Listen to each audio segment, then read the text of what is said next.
आज हम बात करने वाले हैं आईटी शेयर्स की। तो पहले बात कर लेते हैं विप्रो की। इससे पहले हम इसकी एनालिसिस करें, हम एक चीज आपको बताना चाहते हैं।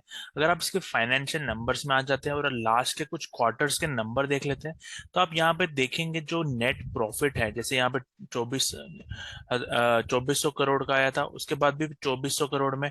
तो आप देख सकते हैं प्रॉफिट भी एक ही टाइप का आ रहा है, ना कोई ग्रोथ है ज्यादा ना कुछ। तो ये प्रॉफिट देख के आपको क्या लग रहा है कि प्राइस ज्यादा, मतलब ये कंपनी में ज्यादा बड़ा प्रॉफिट आ नहीं रहा और एक रेंज में ही प्रॉफिट आ रहा है। इसी से हमें पता चल जाता है स्टॉक के ओवरऑल अगर आप स्ट्रक्चर होगा तो एक रेंज बाउंड होगा, क्योंकि प्रॉफिट भी एक रेंज बाउंड है। अगर आप इसका स्ट्रक्चर देखें, पहले मैं मंथली चार्ट में बता देता हूँ हमको, जो विप्रो का है। तो आप देखेंगे जो लास्ट के कुछ मंथ्स है इसमें, वो एक रेंज, अगर आप स्टार्ट करें जुलाई 2022 से, तो तब से प्राइस एक ही रेंज में ट्रेड कर रही है। और यहाँ पे भी अगर आप देखें तो ये जो प्रॉफिट है वो भी आपको यही सजेस्ट कर रहा है।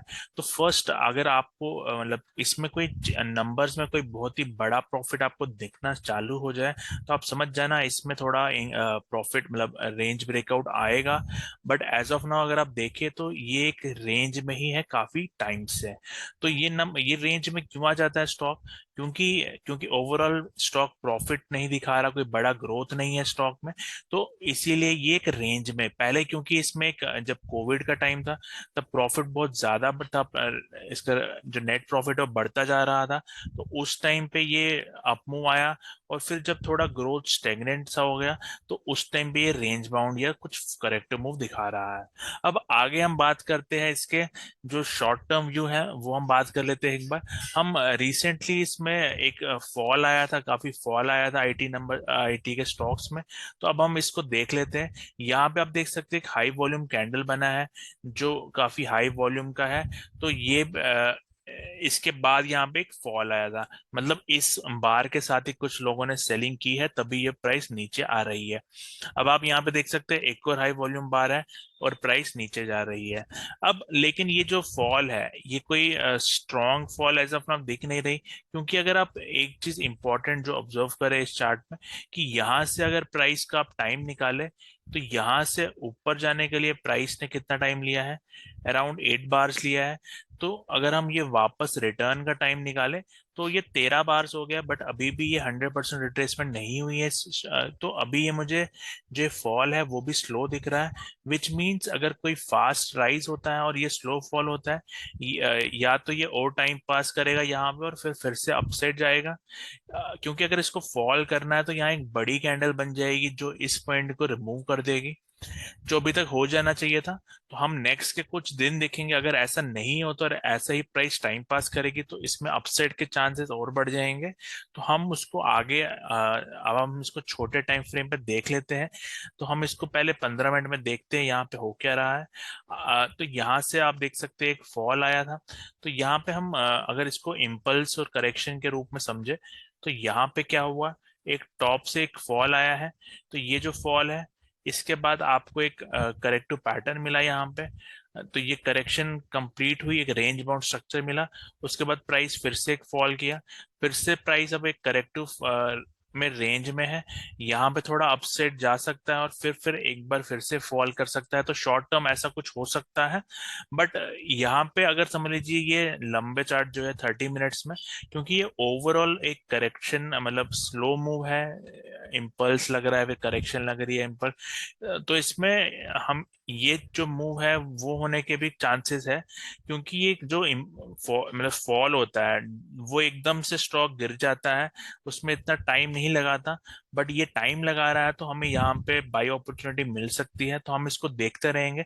अगर हम 5 मिनट में एक बार फिर से आ जाते हैं और हम डाइवर्जेंस की बात कर लेते हैं, तो यहाँ पे क्योंकि अगर आप देखें इस टाइम पे मैकडी का मोमेंटम और मैकडी का मोमेंटम जो अभी है वो कम है।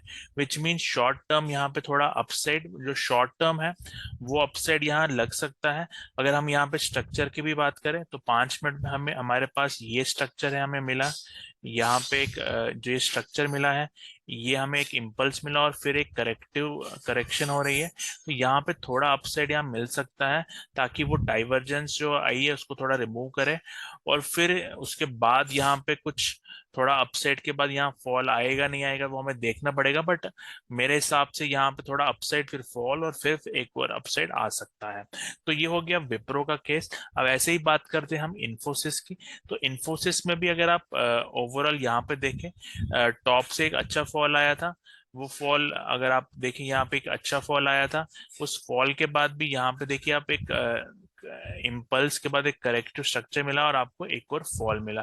बट जो नीचे फॉल मिला उसके बाद प्राइस ने कोई वीकनेस नहीं दिखाई है।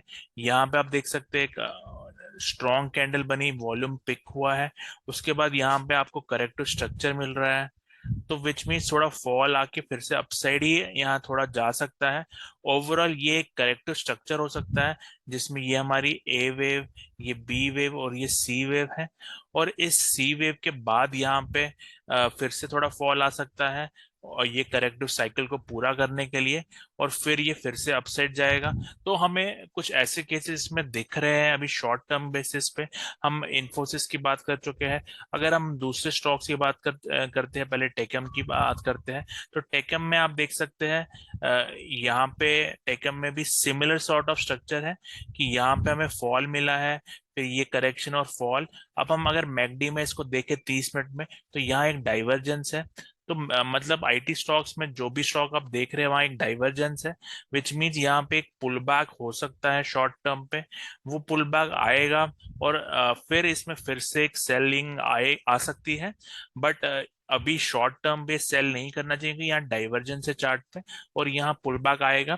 तो बाकी स्टॉक्स में भी अगर मैं देखूं इस सिमिलर सॉर्ट स्ट्रक्चर होगा। जैसे हम टीसीएस की बात करें, तो टीसीएस में यहाँ पे आपको एक इम्पल्स लगा, फिर ये करेक्शन हो रही है, और फिर ये स्ट्रक्चर कंप्लीट होने के बाद एक अपमूव आ सकती है।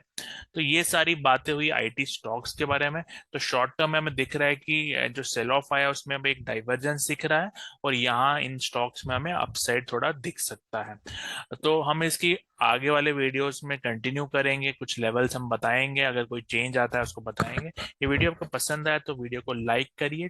अगर ये आप चैनल पे नए हैं तो चैनल को सब्सक्राइब करें, और कोई डाउट है तो वैसे कमेंट डाल सकते हैं। Thank you and have a nice